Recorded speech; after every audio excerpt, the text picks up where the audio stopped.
Students, કેમ છો બધા? મજામાં છો ને? આજે આપણે યુનિટ 6 સ્ટાર્ટ કરીએ છીએ. The night train at Deoli.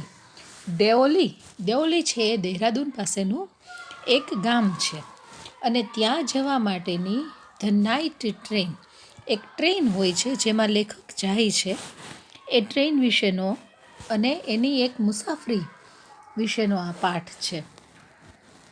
આ પાઠ છે રસ્કિન બોન્ડ દ્વારા લખવામાં આવ્યો છે. રસ્કિન બોન્ડ છે એ એક અંગ્રેજી સાહિત્યના નામાંકિત એવા લેખક છે. આપણે ટીમ્સની અંદર ભણ્યા ત્યારે આ પાઠ મેં કરાવેલો છે અને અત્યારે તમને હવે આ વિડીયો લેક્ચર થ્રુ મોકલું છું. When I was at college.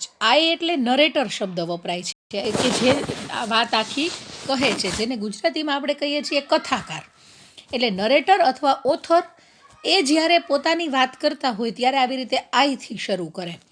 Van I was at college, જ્યારે હું કોલેજની અંદર હતો, I regularly spent my summer vacation in Dehra.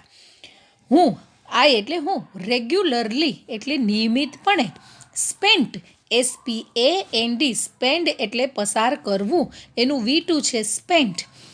અમે નિયમિત રીતે સમર વેકેશન પસાર કરતા હતા. સમર વેકેશન, સમર એટલે ઉનાળો, SUMMER, સમર એટલે ઉનાળો. અને દેહરાની અંદર હું સમર વેકેશન પસાર કરતો. અને દેહરા શું હતું તો કે at my grandmother's place, મારા દાદીમાના ગામમાં હું રહેતો હતો. હવે આ જે વાક્ય છે, આ વાક્ય વેનથી શરૂ થાય છે. એટલે આ જે ફંક્શન છે એ ફંક્શન ટાઈમ, મેન્શનિંગ ટાઈમ એવું ફંક્શન કહેવાય. I would leave the plains in early in May. Plains એટલે દેહરા છે એ પર્વતીય પ્રદેશ છે, એટલે સમતળ જગ્યા. આપણો જે વસવાટ કરવાની જે જગ્યા છે, આપણે પર્વતીય પ્રદેશમાં નથી રહેતા એટલે એને પ્લેન્સ કહેવાય. તો કે I would leave the plains in May મહિનાની અંદર તો હું અહીંથી નીકળી જાઉં, and return late in July, અને આખું વેકેશન ત્યાં રહું અને લેટ ઇન જુલાઈના એન્ડની અંદર હું રિટર્ન થાવ. આની અંદર પણ સમય દર્શાવે છે. Deoli was a small station, અને આમાં દેઓલી જે છે એ સ્મોલ સ્ટેશન એટલે નાનકડું એવું સ્ટેશન છે. About 50 kilometres from Dehra. દેહરાથી 50 કિલોમીટર દૂરનું આ દેઓલી છે એ નાનકડું એવું સ્ટેશન છે. It was on the border of heavy jungle of Indian Terai, અને એ પણ ઓન ધ બોર્ડર ઓફ એટલે કે એના બરાબર કિનારા ઉપર, એટલે કે છેલ્લું ગામ જે કહેવાય, જે ત્યાર પછી જંગલ વિસ્તાર શરૂ થતો હોય એવું ગામ હતું. On the jungle of Indian Terai, તરાઈના જંગલ શરૂ થાય એ પહેલાંનું આ નાનકડું એવું સીમાનું ગામ હતું. આઈ ડિસાઇડેડ ધેટ, એ ગામ સામાન્ય રીતે શું હોય કે આવો જંગલ વિસ્તાર શરૂ થાય એ પહેલાં જે છેલ્લું ગામ હોય એ ગામ નાનકડું એવું હોય, ત્યાં પેસેન્જર બહુ ચડ ઉતર ન કરતા હોય, છતાં પણ ત્યાં સ્ટોપ આપ્યું હોય. એટલે લેખક છે એને કાયમ એમ વિચાર આવતો કે આ ગામની અંદર કેમ કાયમ સ્ટોપ હોય છે. એટલે લેખક કહે છે કે આઈ ડિસાઇડેડ ધેટ, મેં એવું નક્કી કર્યું હતું કે one day I would get off the train, એક દિવસ હું આ ટ્રેનમાંથી નીચે ઉતરીશ, એટ દેઓલીની અંદર, and spend the day there, અને હું ત્યાં એક દિવસ પસાર કરીશ. આઈ વોઝ 18, એ સમયે લેખકની ઉંમર કેટલી હતી? 18 જ વર્ષની હતી. વિઝિટિંગ માય ગ્રાન્ડ મધર, હું મારા દાદીને મળવા જઈ રહ્યો હતો. The night train stopped at Deoli, અને બરાબર એ સમયે રાતની ટ્રેન, નાઇટ ટ્રેન છે એ સ્ટોપ્ડ અટકી. કઈ જગ્યાએ? એટ દેઓલી અટકી. અ ગર્લ કેમ down the platform selling basket, અને ત્યારે બરાબર એક છોકરી છે એ પ્લેટફોર્મ પાસે આવી અને પોતે બાસ્કેટ વેચતી હતી. હવે જંગલીય પ્રદેશ હોય એટલે ત્યાં મળતું જુદું જુદું વાંસ ને એ બધું હોય, એમાંથી કંઈક ને કંઈક આવા બનાવી અને ત્યાં વેચાણ થતું હતું. ઇટ વોઝ કોલ્ડ મોર્નિંગ, રાતની ટ્રેન હતી અને સવારે પહોંચવામાં હતી, હજી એ જ સમય હતો એટલે ઠંડી ખૂબ હતી. The girl had shawl across her shoulder, જે ગર્લ હતી, છોકરી હતી, એને હેવનું ભૂતકાળનું રૂપ છે હેડ. અહીંયા બધે ભૂતકાળ વપરાણું છે. વોઝ, હેડ આ બધા ક્રિયાપદ ભૂતકાળના છે. તો એણે શોલ પહેરી હતી પોતાના શોલ્ડર ઉપર અને હર ફીટ વેર બેર, એણે પગમાં કશું નહોતું પહેર્યું. હર ક્લોથ્સ વેર ઓલ્ડ, એના કપડાં છે એ સાવ જૂના હતા. She was a young girl, એકદમ યુવાન એવી છોકરી હતી. વોકિંગ ગ્રેસફુલી ટુવર્ડ્સ મી, અને આવી સરસ યુવાન એવી છોકરી છે એ વોકિંગ ગ્રેસફુલી, એકદમ ગ્રેસફુલી એની સામે ચાલીને આવતી હતી. ટુવર્ડ્સ મી એટલે કે મારા તરફ. તમે અહીંયા પ્રોનાઉન શીખી ગયા છો, મેં તમને પ્રોનાઉનનો વિડીયો મોકલો હતો. તો આઈનું કર્મ વિભક્તિ શું થાય? તો કે મી થાય. એ મારા તરફ ચાલી આવતી હતી. મારા તરફ એટલે કોના તરફ? લેખક તરફ ચાલી આવતી હતી. When she came to my window, જ્યારે એ મારી વિન્ડો પાસે આવી, શી સ્ટોપ્ડ, એ તરત જ ત્યાં ઊભી રહી ગઈ. She saw that I was looking at her intently. She saw that, એણે એ વસ્તુ જોઈ, SEE એનું ભૂતકાળનું રૂપ છે સો. એણે જોયું કે I was looking at her intently, હું કંઈક ઈરાદાપૂર્વક, મારે કંઈક એની સાથે વાત કરવી હોય એવી રીતે હું એની સામું જોતો હતો. પણ એટ ફર્સ્ટ, શરૂઆતમાં, she pretended not to notice. She pretended, PRETEND, pretend એટલે દેખાવ કરવો. શી પ્રિટેન્ડેડ, એણે એવો દેખાવ કર્યો કે જાણે એને એ વાતમાં ધ્યાન જ નથી. શી હેડ પેલ સ્કિન, એની ચામડી છે એ ફીકી હતી. PALE, પેલ એટલે ફીકો, એની ચામડી સાવ ફીકી હતી. શાઇની બ્લેક હેર, એકદમ ચમકીલા એવા કાળા વાળ હતા. એન્ડ ડાર્ક આઈઝ, અને એકદમ કાળી ભમર આંખો હતી. એન્ડ ધેન, અને ત્યાર પછી, ધોઝ આઈઝ, એ આંખો, સર્ચિંગ એન્ડ લાઇવલી, એ જાણે કંઈક ને કંઈક ગોતતી હોય એવી, અને લાઇવલી, LIVELY, લાઇવલી એટલે જીવંત. સર્ચિંગ, SEARCHING, જાણે કંઈક શોધતી હોય એવી અને એકદમ જીવંત આંખો, મેટ માઇન, એ મારી આંખોને મળી. એટલે લેખકની સામે એણે જોયું, બંનેની આંખો મળી. શી સ્ટૂડ બાય માય વિન્ડો, એ મારી બારી પાસે આવીને ઊભી રહી. ફોર સમ ટાઈમ, થોડો વખત માટે થઈને. And neither of us, neither એટલે બેમાંથી એક પણ નહીં. NEITHER, જ્યારે બેમાંથી એકેય નહીં એવું કેવું હોય ત્યારે નાઇધર વપરાય. એ માત્ર નકારનો જ ભાવ દેખાડે છે. તો neither of us said anything, અમારામાંના બેમાંનું એક પણ વ્યક્તિ કાંઈ બોલ્યું નહીં. પણ વેન શી મૂવડ ઓન, એ જ્યારે આગળ વધી, આઈ ડોન્ટ નો વાય, મને ખબર નથી કારણની, પણ આઈ લેફ્ટ માય સીટ, હું મારી સીટ ઉપરથી ઊભો થઈ ગયો. LEAVE, લીવ એટલે મૂકી દેવું, છોડવું. એનું V2 છે લેફ્ટ. હું મારી સીટ ઉપરથી ઊભો થયો. And rushed to the carriage door, અને મારી જે કમ્પાર્ટમેન્ટ જેમાં હું બેઠો હતો એના દરવાજા સુધી હું ગયો. She noticed me at the door, અને એ ત્યાં જ હતી એટલે એણે એ દરવાજા તરફ મને જોઈ. NOTICE, નોટિસ એટલે ધ્યાનમાં લેવું, એનું V2 છે નોટિસ્ડ. એણે જોયું દરવાજા ઉપર મને. એન્ડ સ્ટૂડ એટલે મને ત્યાં આવેલો જોઈ, હું ત્યાં બેઠો હતો અને ત્યાં મને આવેલો જોઈને એ ઊભી રહી ગઈ. વેઇટિંગ ઓન ધ પ્લેટફોર્મ, જાણે એ પ્લેટફોર્મ ઉપર મારી રાહ જોતી હતી. I walked across the tea stall, અને હું ટી સ્ટોલ સુધી ચાલ્યો ગયો. A kettle was boiling on a small fire, નાનકડી એવી આગમાં એક કીટલી છે, એ ચાની કીટલી છે એ ગરમ એમાંથી ધુમાડા નીકળતા હતા. ધ ગર્લ ફોલોવડ મી, ઓલી છોકરી, હું ત્યાં સુધી ગયો એટલે ગર્લ છે એ મારી પાછળ ત્યાં આવી. Behind the stall, A stall સુધી મારી પાછળ આવી. FOLLOW, ફોલો એટલે ને અનુસરવું, ની પાછળ આવવું, અને એ મારી પાછળ દરવાજા સુધી, સ્ટોલ સુધી આવી.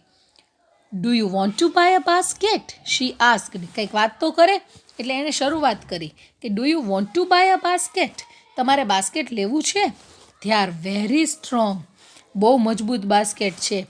Made of finest Cairn, Cairn એટલે વાંસ, CANE, સારામાં સારા, ફાઇનેસ્ટ સારામાં સારા વાંસમાંથી બનેલું છે. No I don't want a basket, ના પાડી લેખકે. કોઈ પણ પ્રશ્ન ડુથી શરૂ થાય ત્યારે એનો જવાબ યસ કે નોમાં આવે, તો લેખકે ના પાડી કે ના, I don't want a basket. મારે બાસ્કેટ નથી જોતું. We stood looking at each other. Each other બે વ્યક્તિ માટે જ વપરાતો શબ્દ છે. વી સ્ટૂડ STAND, સ્ટેન્ડ એટલે ઊભું રહેવું, એનું V2 છે સ્ટૂડ. અમે બે એકબીજાની સામે ઊભા રહ્યા. At each, looking at each other, એકબીજાની સામે જોતા. LOOK, લુક એટલે જોવું. For a very long time, બહુ લાંબો સમય સુધી એમને અમે ઊભા રહ્યા. And then she said, then એટલે ત્યાર પછી. શી સેડ, એને કહ્યું, are you sure you don't want to a basket? Are you sure, તમને એક વસ્તુની ખાતરી છે કે તમારે બાસ્કેટ નથી લેવું?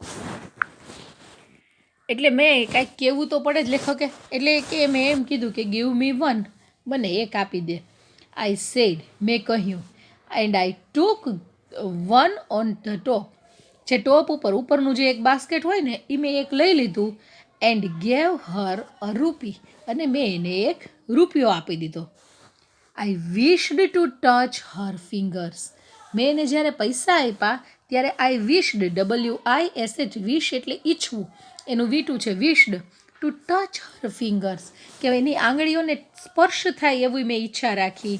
બટ કુડ નોટ, પણ હું એને સ્પર્શ ન કરી શક્યો. ત્યાં બરોબર શું થયું તો કે the guard blew his whistle, ગાર્ડે એની વિસલ વગાડી. BLOW, બ્લો એટલે ફૂંકવું, અને બ્લ્યુ એટલે એનું V2 છે, ભૂતકાળનું રૂપ છે કે એણે વિસલ વગાડી. શી સેડ, તેણે કહ્યું. સમથિંગ, કંઈક બોલી. પણ ગાર્ડની વિસલ અને પછી એન્જિન છે એ શરૂ થતું હોય એટલે એનો અવાજ હોય. બટ ઇટ વોઝ લોસ્ટ, પણ એ અવાજ છે ને એ ક્યાંય એમાં ગાયબ થઈ ગયો. ઇન ક્લેંગિંગ ઓફ બેલ, જે બેલ વાગ્યો, ક્લેંગ થવું એટલે કે ટ્રેનનો જે બેલ વાગ્યો એમાં. એન્ડ હિસિંગ ઓફ ધ એન્જિન, અને એન્જિન શરૂ થાય ત્યારે જે અવાજ આવે એને હિસિંગ કહેવાય. અને એન્જિન શરૂ થયું એમાં એ બોલી કાંઈ મને સરખું સંભળાણું નહીં. I had to run back to my compartment. Have to એટલે પરાણે કરવી પડતી ક્રિયા. લેખકને તો ત્યાં ઊભું રહેવું હતું, છોકરી સાથે વાત કરવી હતી, પણ એની ટ્રેન જતી રહેતી હતી એટલે હેડ ટુ એટલે મારે દોડવું પડ્યું. બેક ટુ માય કમ્પાર્ટમેન્ટ, મારા કમ્પાર્ટમેન્ટ તરફ પાછું મારે દોડવું પડ્યું. આઈ વોચડ હર, મેં એની સામે જોઈ રાખ્યું. એઝ ધ પ્લેટફોર્મ સ્લીપ્ડ અવે, ટ્રેન છે એ હકીકતે તો ટ્રેન પસાર થતી હોય પણ લાગે શું કે પ્લેટફોર્મ છે એ નીકળી ગયું એટલે પ્લેટફોર્મ ઉપર એ એમને ઊભી રહી ગઈ અને મારી ટ્રેન આગળ જતી રહી અને મેં એને જોઈ રાખી. She was alone on the platform, platform ઉપર એ સાવ એકલી હતી. એન્ડ ડીડ નોટ મૂવ, એ મારી સામું જોતી હતી અને એ હલી પણ નહીં. But she was looking at me, પણ એ શું કરતી હતી? લુક, LOOK, લુક એટલે જોવું. એ મારી સામે જોતી હતી. એન્ડ સ્માઇલિંગ, અને હસતી હતી, મારી સામે સ્મિત આપતી હતી. I watched her until the signal box came in the way. I watched her, મેં એને જોઈએ જ રાખી. ક્યાં સુધી? Until the signal box came on the way, વચ્ચે સિગ્નલ બોક્સ આવ્યું એટલે એ મને દેખાતી બંધ થઈ ત્યાં સુધી મેં એને જોઈએ રાખી. એન્ડ ધેન, અને ત્યાર પછી જંગલ હિડ ધ સ્ટેશન, જંગલ છે એમાં સ્ટેશન છે એ ક્યાંય દબાઈ ગયું. I could steel C Har standing there alone, પણ લેખક છે ને એ તો એને હજુ સુધી, STILL, સ્ટીલ એટલે હજુ સુધી, હજી લેખક છે એને ત્યાં સ્ટેન્ડિંગ ધેર, એકલી ઊભી જોઈ શકતા હતા. I sat up awake for the rest of the journey, એને એ છોકરી છે એનામાં લુકમાંય કાંઈ એટલું ખાસ નથી, એ પણ એ છોકરીની સાદગી કે એની આંખો એને એટલી બધી એટ્રેક્ટ કરી ગઈ હતી, એટલી બધી આકર્ષી ગઈ હતી કે લેખક એને ભૂલી શકતા નહોતા. આઈ સેટ અપ અવેક, હું એમને જાગતો પડ્યો રહ્યો. For the rest of the journey, બાકીની જર્નીમાં હું એમને જાગતો પડ્યો રહ્યો. I could not forget the girl's face, એ છોકરીનો ચહેરો છે એ હું ભૂલી નહોતો શકતો. And her dark bright eyes, અને એની કાળી ભમ્મર સરસ મજાની આંખો, એ વસ્તુ મારા મગજમાંથી જાતી નહોતી. But when I reached Dehra, પણ પછી હું રસ્તો આખી મને એ છોકરી યાદ રહી, પણ જ્યારે હું દેહરા પહોંચી ગયો, ધ ઇન્સિડેન્ટ ગોટ બ્લડ, અને આ જે બનાવ હતો એ એકદમ ઝાંખો પડી ગયો. એન્ડ ડિસ્ટન્ટ, અને જાણે દૂરની ઘટના થઈ ગઈ હોય, ભૂતકાળ થઈ ગયો એવું લાગવા માંડ્યું.